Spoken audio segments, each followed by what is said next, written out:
How's everybody doing? I'm running a little bit late, 1:03, but it's been a good morning, a really good morning with the family, good breakfast, and I was getting stuff ready for the grill, And believe it or not, this is going to be my first cigar. It's going to be a Robusto, Connecticut. You guys know that our Robusto Connecticut's are not mild. They are medium, mild to mediums, and for some people, medium to full. Depends how often you smoke. I changed the view. I'm in the norte, sur, este, oeste. I'm in the west side of the house. So you're seeing the west side mountains back there.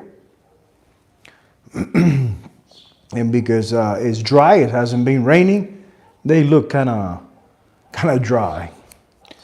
Someone that has been here for a long time, his whole life, 82 years old, told me that those mountains were full of pines. So it was a lot cooler in Esteli when they didn't deforest the mountains and use the pine for whatever. So it was a lot cooler in Esteli. Right now, I think it's 78. I'm kind of sweating here on the second floor. Second floor is not as cool as or first floor. So that's why the kids are hanging out on the third floor, watch TV down there. And I think they're gonna be out and about pretty soon. So I'm gonna light up our Connecticut and I'm gonna talk a little bit about Cuban tobacco. Cuban tobacco. We're gonna talk about Cuban tobacco and what is my opinion of Cuban tobacco future. Cuban tobacco future. So we're going to talk about Cuban tobacco future and go a little bit over how was my week. How was my week? I am the founder of Tabanero Cigars, where we believe in the enjoyment of craftsmanship that allows you to stop time for a little bit, especially on Sundays. Reflect on life. Reflect on life, on your past, your present, your future, and plan. Plan what are you going to do. If you're 30, what are you going to do for your next 20 years? If you're 50, see what needs to be changed, how to keep life with purpose. And if you retire, try to find a second profession so you live longer with purpose. Because I'm 47, I'm living my 48-year-old. I turned 47, I'm living my 48. And I don't believe a retirement life. I don't believe in that. Yesterday was a pretty quiet day here at the house. There was nothing going on, nothing to repair at the shop, nothing to repair at the house. So we stayed quiet. We went to a soccer game, 6 p.m. And I told my wife, I love it. I love it. I had a great day. We had the AC on the living room. We watched TV for a little bit. And it was a great Saturday. And today is also a good day. But I can't see myself doing this 5, 6 times, 5, 6, 7 days of the week. I can't be in idle for so long like this. I don't know if because I am actively exercising, going to the gym.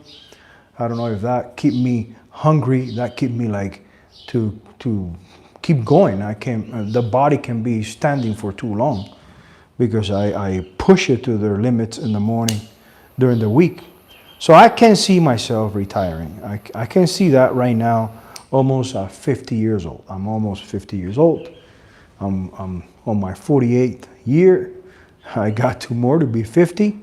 And to be honest with you, I feel I'm in the beginning. I feel I'm in the beginning with the amount of experience that I have gathered on my last 20 years. How I feel. Physically, I feel like I'm in my beginning. So I can't see myself in another 15 years when I'm 65 Retire? I can see retirement in another 15. You can say, someone can say, well, wait until you get to 65 and we will have that conversation.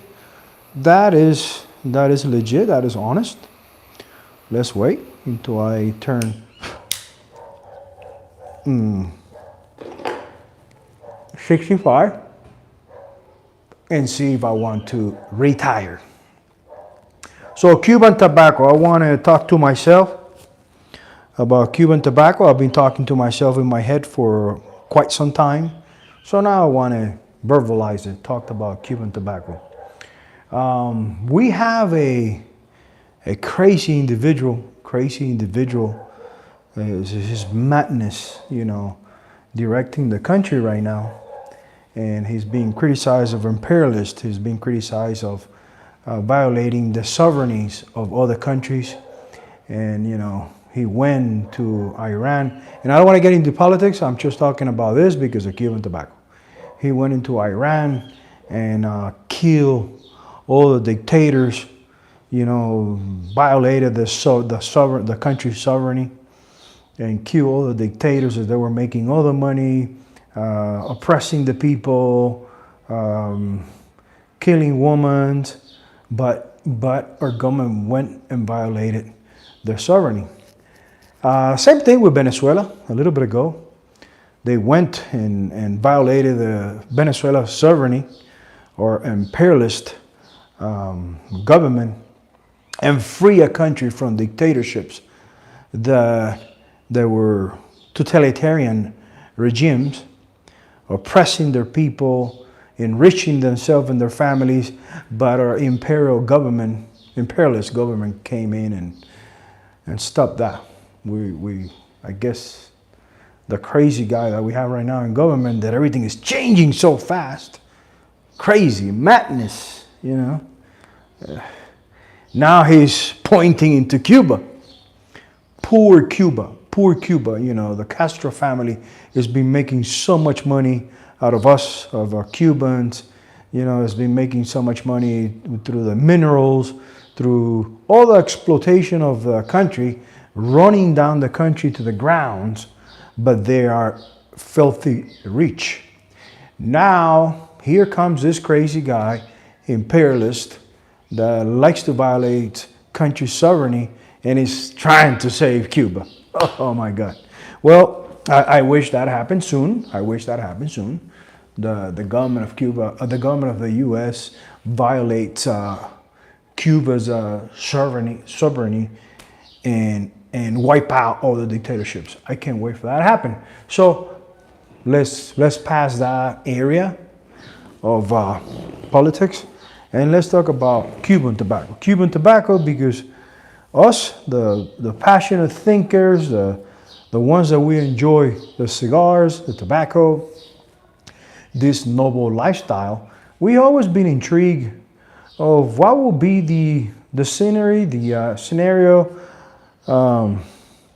when Cuban tobacco come into play in the biggest market in the world, the U.S. So everybody, in here in Nicaragua, I know there's people with money in this industry. God bless them. I admire them. They're my mentors. And some of them, I can feel that they're getting ready to start, to get ready to manufacture in Cuba and to grow Cuban tobacco. I will too. If I have the opportunity to grow Cuban tobacco, I would do it too. Now, I'm going to share my ignorance about the whole situation.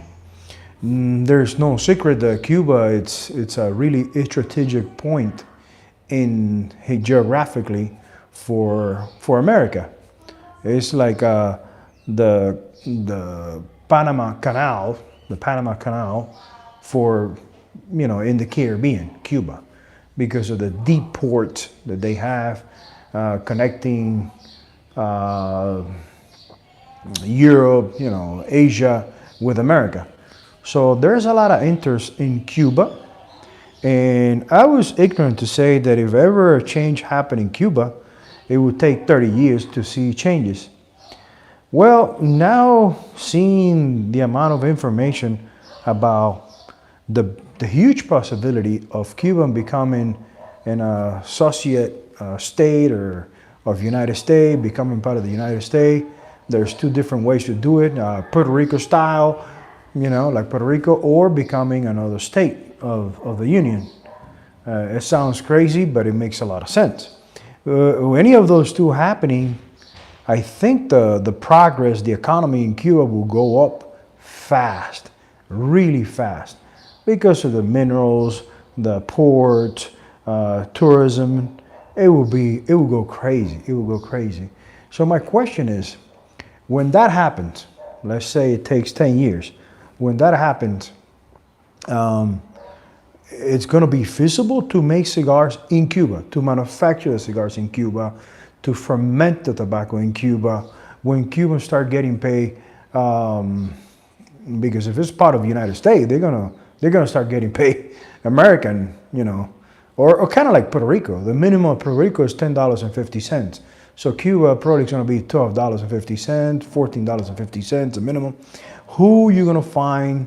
When you find people to work for $14 an hour, turning pilones, turning tobacco,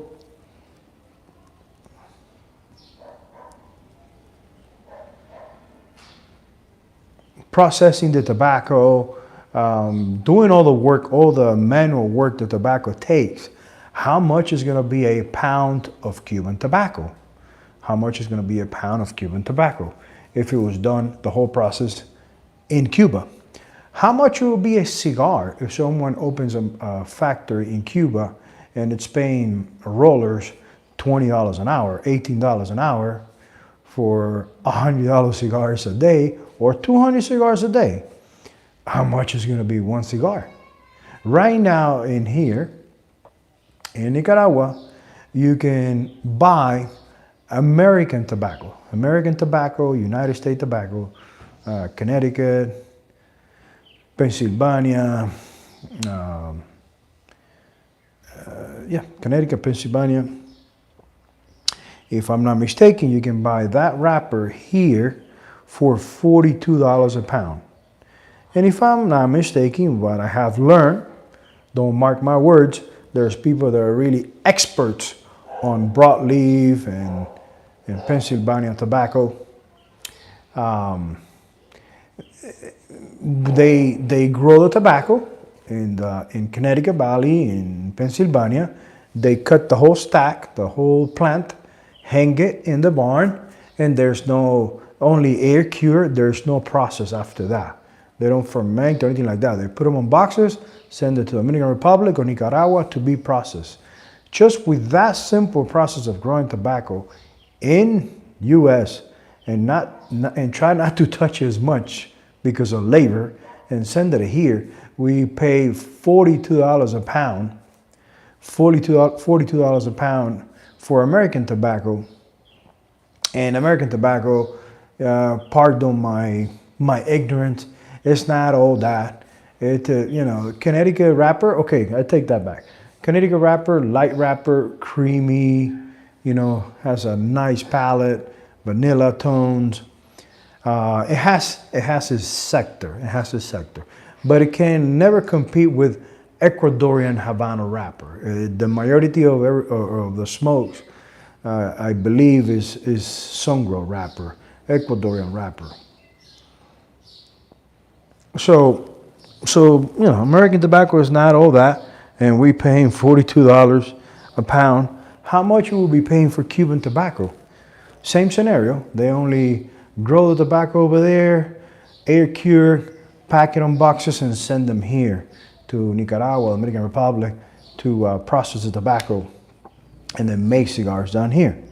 Remember, the minimum pay here in Nicaragua, I think, is $220. $170, I think, or $220 a month. That's why you can pay for a cigar between $8 to $18 a cigar. I don't know if manufacturing cigars in Cuba, when the change comes, if manufacturing cigars in Cuba, how much you'll be paying for a Cuban cigar. And if even you don't manufacture the cigars in Cuba, you bring the tobacco here, anything that has 20%, 30% of Cuban tobacco, how much you're going to have to charge for that cigar?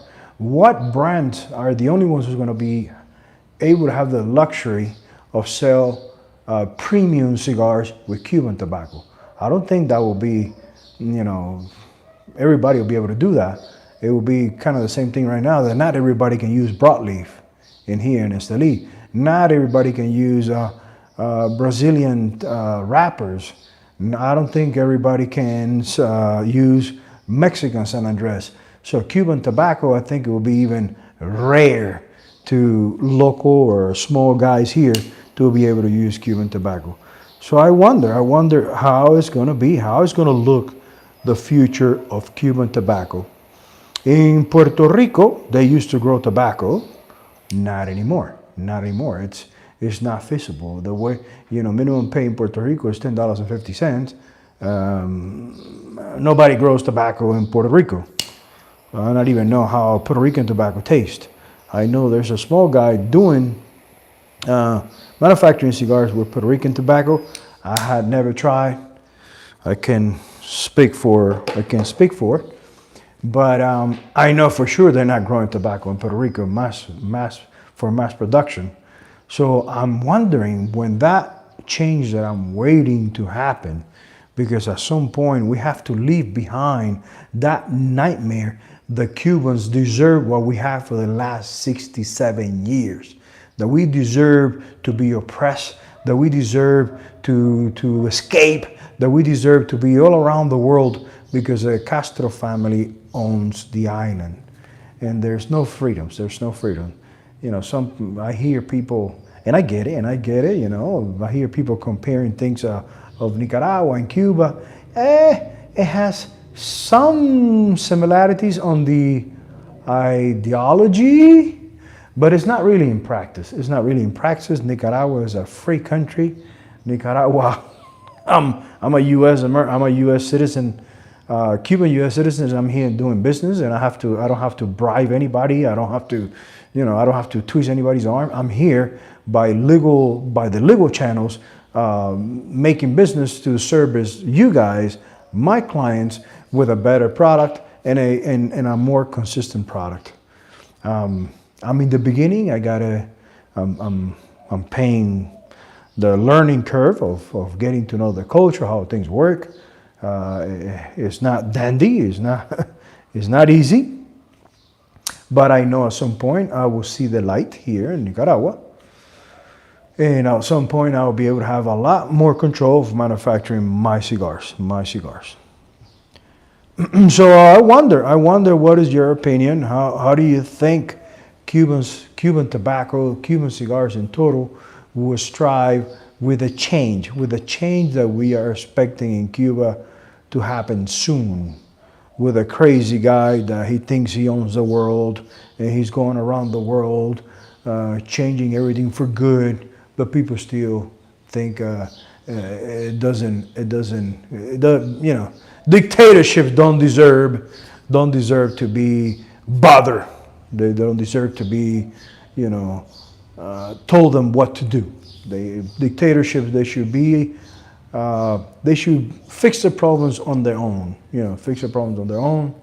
And keep oppressing people for another 50 years, and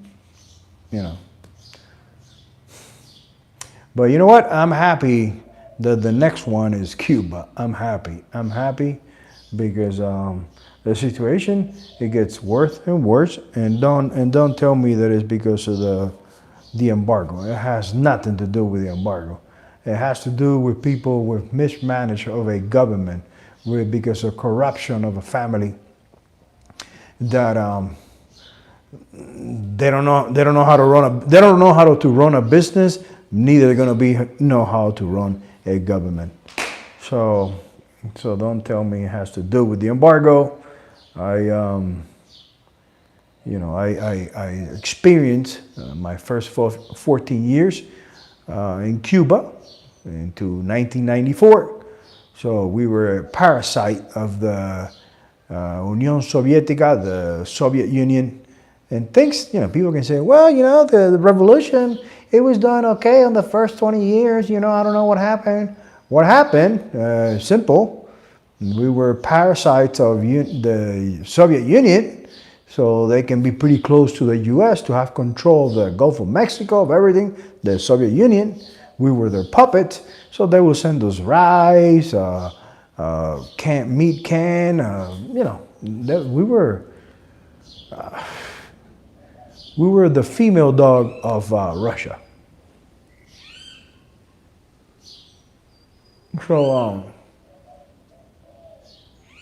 So after Russia went down, 89, I think. Woo! We started suffering. But the devil and the family found another body to start sucking blood. They found Venezuela. But this time they haven't found anybody, They tried with Mexico and the crazy guy. You're right, Ken. You're right. I'm glad you're watching, Ken. Thank you. I miss you, sir. I miss you. So they haven't found any other body to start sucking blood. So now they're saying that things got really bad because the embargo, the really strong embargo now from the crazy guy that we have in government. He's cuckoo. He's crazy. He's crazy. He thinks he can change the world. So, please.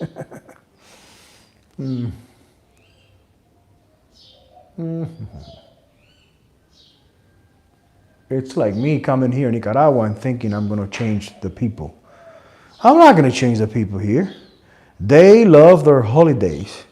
We had last Friday meeting, and they were talking about Semana Santa, which is coming soon. And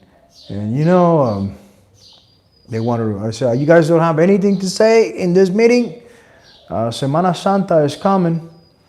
And they like to take the whole week to stay home. Are you sure you guys don't want to share anything about Semana Santa? Fernando, the machinist guy, the one who cuts the plywood, said, well, boss man, I was thinking if we can agree, but my people here, they're really difficult to agree with each other. I said, oh, welcome to my club. You see how difficult it is to be a leader, to get everybody to agree? Okay, you guys tell me. You guys have to come in. I have to pay you guys for Thursday and Friday. Thursday and Friday, I have to pay you for you to sit home. You need to come in. Half of Wednesday, Thursday and Friday, it's out of my pocket. Fine, I pay you so you stay home and have a great time at home, sitting, looking at the chickens. That's fine. But what about Monday, Tuesday, and half of Wednesday? What do you want to do? If you want to take the whole week, if you all guys want to agree and take the whole week, fine. But Monday, Tuesday, and half of the Wednesday, I'm not giving it to you for free. And we're not going to replace it coming 2 Saturdays. Because we learned that when you guys come on Saturdays, you're not used to it. I give you guys right in the beginning the choice. Do you guys want to work Monday to Friday, 7 a.m. to 5:30? Or you guys want to work Monday to Friday, 7 to 5, and you have to come in on Saturdays? Everybody said, no, Monday to Friday, because on Saturdays, I have to go to school. On Saturday, I take care of my grandma. On Saturday, I fly my kite. On Saturday, I take care of the dog. The stories that you can imagine you hear here in Nicaragua. And I said, okay, fine. You can do whatever on Saturdays and Sunday. We work Monday through Friday. But now every time they're trying to do something like that, let's come on Saturday. So, well, some they don't show up because they don't have a habit already of working on Saturdays. They don't not even tell you. And the ones that show up, they're working on a really, really low speed. Really low speed. So I'm not making up any more holidays or half full holidays with Saturdays. My leader, Greta, came up with the amazing idea of giving you the choice of everybody to agree not to show up on Monday, Tuesday, and half of Wednesday, and deduct from your vacations. Deduct it from your vacations, or if you say no, just don't pay you for those 2 days and a half, and you can stay home. You know, we all have to agree. They don't want to work that week, fine. I'm making a few new signs. I do a lot of inspirational signs with the leftover plywood and you know what? When we finish all of them, I'm gonna kind of do a short, reel, and show you guys a sign, mostly in Spanish. You will have to translate. But I have a bunch of signs like I got money because I don't work, because I don't take holidays off. I got money because when you save money, it's not like avocados that they will get bad if you hold it for too long. The work that makes me to grow is when nobody's watching.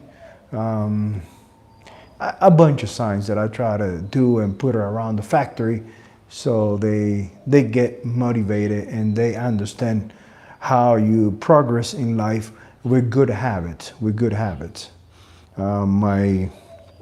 of my apprentice, Bayardo, he asked me 2 days ago, boss man, why when you're young, you know, you have a good job. He was talking about the job he has with me, a good job pay. You don't know how to save money. And I said, well, you know, first of all, the school, the education we get as a general public, or the education we get is really to get us prepared to be a tool for society.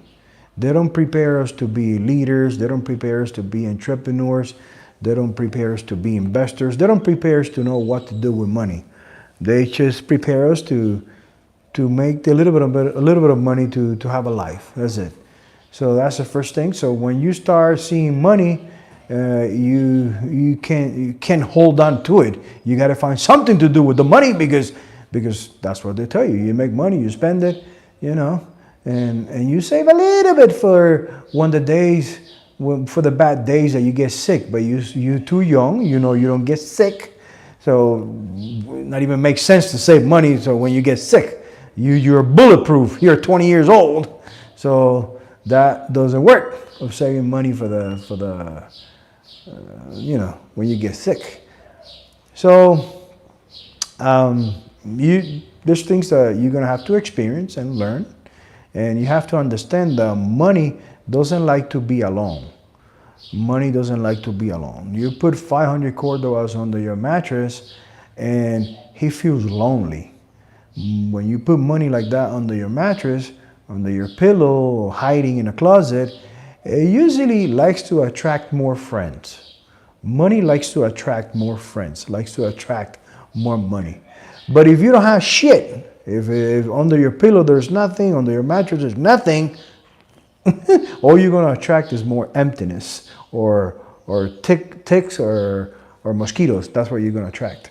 So you have to learn to save 10 Cordobas. It looks really small, but building the habit of putting 10 Cordobas a week, 100 Cordobas because you make money with me for such a young individual, you start building that habit, and money doesn't like to be alone. Money likes to attract more money. So if you can do that, you'll be knocking on the right door. Oh, thank you, bossman. Thank you. Okay.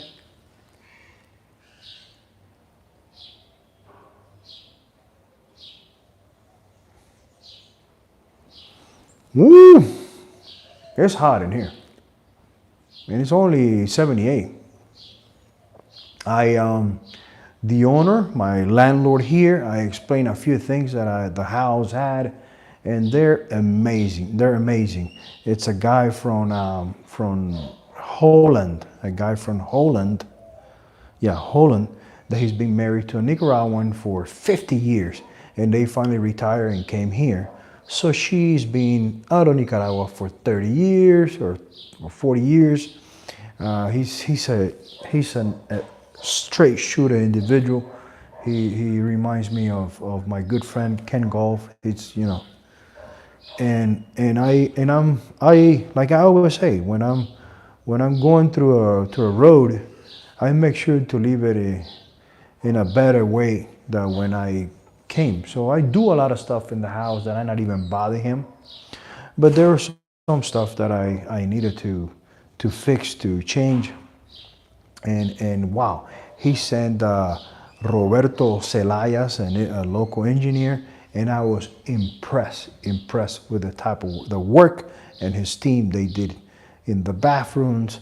They did on my office that the ceiling drop, the ceiling plastic insulation ceiling drop, because the original people who did the house, they only did 3 railings.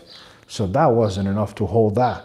So they came in and did an excellent job adding all the railings correctly. And I took the opportunity, bought insulation R11, and they put insulation all the office. Solar panels are going to be installed next week. So we're going to convert the office pretty soon in a walk-in humidor, so we can start gathering really good cigars that soon will be on your hands. There's a lot of good stuff down here that they haven't find the right people, and that right people is you guys. So my job is to find them, acquire them at a price that work for the guy, that work for me, and put that everyday cigar in your hands. And you know, I'm pretty good at categorizing and spotting good tobaccos. Thank you very much. I really enjoyed this 30 minutes talking to myself, reflecting, letting you be part of what's going on in my life. Thank you. I don't want to get you bored. Next week, hopefully. Thank you, Jim. Thank you. That's what I'm smoking right now. A Robusta, Connecticut. Hopefully next week, and I know I said it last week, hopefully next week I'm going to show you the $1.90 box. Thank you, Ken. I'm going to show you the $1.90 natural box with a sliding lid that I'm going to have available right here in Esteli for all the factories. Thank you, Kings. Thank you. I'm going to have a really inexpensive cigar box for anybody that is manufacturing, that is starting a well done packaging for $1.90. $1.90. So when customers get the cigars on your hand, they're not paying 50 cents just on packaging per cigar. Guys, thank you very much. My name is Yanko Maceda, founder of Tabanero Cigars, where we believe in the enjoyment of craftsmanship that allows you to stop time, reflect on life, and plan the future ahead. Thank you, Ken.